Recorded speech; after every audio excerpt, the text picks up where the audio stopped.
آج ہم قرآن کی ایک بہت ہی گہری آیت کو سمجھنے کی کوشش کریں گے۔ سورہ النحل کی آیت 106۔ یہ آیت ایمان، کفر اور مجبوری کے درمیان جو ایک پیچیدہ سا تعلق ہے نا، اس پر بات کرتی ہے۔ تو چلیں دیکھتے ہیں کہ اس کے معنی کیا ہیں۔ اچھا، تو سوال یہ اٹھتا ہے کہ بھئی اگر کوئی شخص ایمان لے آئے اور پھر اس کے بعد کفر کا راستہ اپنا لے تو قرآن اس کے بارے میں کیا کہتا ہے؟ یہ آپ دیکھیں ایک بہت ہی اہم سوال ہے اور قرآن نے اس کا بہت واضح جواب دیا ہے۔ اور اس سوال کا جواب ہمیں ملتا ہے سیدھا سورہ نحل کی آیت 106 میں۔ یہ جو آپ کے سامنے ہے یہ اس کا اصل عربی متن ہے اور ہماری آج کی ساری بات چیت اسی آیت کے گرد گھومے گی۔ اچھا، اب دیکھتے ہیں اس کا اردو ترجمہ۔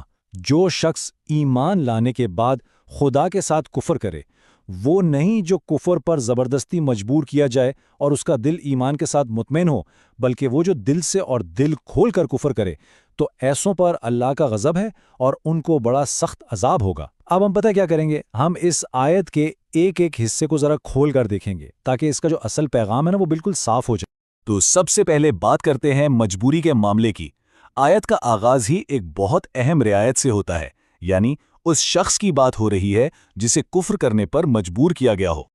اچھا، اب یہ جو الفاظ ہے نا، مجبور کیا جائے، اس کا مطلب کیا ہے؟ اس کا مطلب یہ ہے کہ کسی پر اتنا شدید دباؤ ہو، کوئی دھمکی ہو یا تشدد کا خطرہ ہو کہ وہ اپنی مرضی کے بالکل خلاف کفر کے الفاظ کہنے پر مجبور ہو جائے۔ یعنی یہ کام وہ اپنے ارادے سے نہیں کر رہا۔ لیکن یہاں ایک بہت اہم شرط بھی ہے۔ یہ جو ظاہری عمل ہے نا، یہ صرف اور صرف تب معاف ہے جب اندر کی حالت بالکل پکی ہو، جیسا آیت میں کہا گیا ہے، اور اس کا دل ایمان کے ساتھ مطمئن ہو۔ اس سے کیا پتہ چلتا ہے؟ یہی کہ اصل چیز الفاظ نہیں ہے، اصل چیز تو وہ ایمان ہے جو دل میں مضبوطی سے بیٹھا ہوا ہے۔ چلیں جی، اب آتے ہیں دوسرے حصے پر، یعنی دل کھول کر کفر کرنا۔ اب ہم آیت کا بالکل دوسرا پہلو دیکھیں گے، یعنی وہ شخص جو اپنی خوشی سے، اپنی مرضی سے کفر کو چنتا ہے۔ یہاں پر آیت ایک بالکل ہی الگ تصویر دکھا رہی ہے۔ الفاظ پر غور کریں، بلکہ وہ جو دل کھول کر کفر کرے۔ مطلب یہ اس شخص کی بات ہو رہی ہے جو سوچ سمجھ کر بغیر کسی بھی دباؤ کے کفر کو قبول کر لیتا ہے، اپنے دل کے دروازے اس کے لیے کھول دیتا ہے۔ یہ صرف زبان ہلانے والی بات نہیں ہے، یہ دل سے ماننے والی بات ہے۔ تو پھر سوال یہ ہے کہ جب کوئی جان بوجھ کر یہ راستہ چنتا ہے تو اس کا انجام کیا ہے؟ آیت میں پہلا جواب بالکل صاف صاف دیا گیا ہے، تو ایسوں پر اللہ کا غضب ہے، اور یہ ایک بہت ہی سنگین وارننگ ہے۔ اور بات یہاں ختم نہیں ہوتی، دوسرا نتیجہ بھی بتایا گیا ہے، اور ان کو بڑا سخت عذاب ہوگا۔ تو مطلب یہ ہوا کہ جو لوگ اپنی مرضی سے کفر کا راستہ اپناتے ہیں، ان کے لیے اللہ کا غضب بھی ہے اور ایک بہت بڑی سزا بھی، دونوں کا ذکر ہے۔ اچھا، اب آتے ہیں تیسرے اور بہت اہم نقطے پر کہ فیصلے کا مرکز کیا ہے، یعنی کہ دل۔ اب ذرا ان دونوں کیسز کو آمنے سامنے رکھ کر دیکھتے ہیں کہ اصل فیصلہ کس بنیاد پر ہوتا ہے۔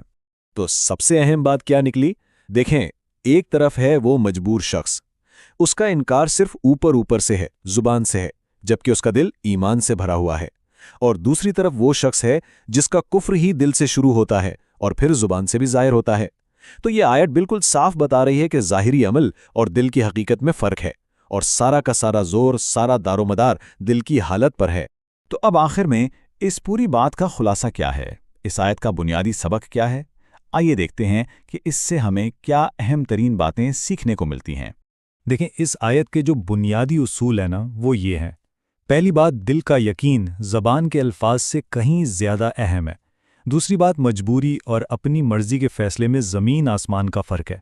تیسری بات، اصلی کفر وہ ہے جو دل سے سوچ سمجھ کر کیا جائے۔ اور سب سے آخری اور اہم بات، فیصلہ ہمیشہ دل میں موجود ایمان کی سچائی کی بنیاد پر ہوگا۔ اور آخر میں ایک سوال میں سب کے لیے چھوڑا ہوں، ذرا سوچئے گا کہ یہ آیت نیت اور عمل کے تعلق کے بارے میں ہمیں کیا سکھاتی ہے۔ دراصل یہ ہمیں یاد دلاتی ہے کہ اسلام میں کسی بھی کام کی جو اصل قیمت ہے نا، وہ اس کے پیچھے چھپی نیت اور دل کی سچائی میں ہے۔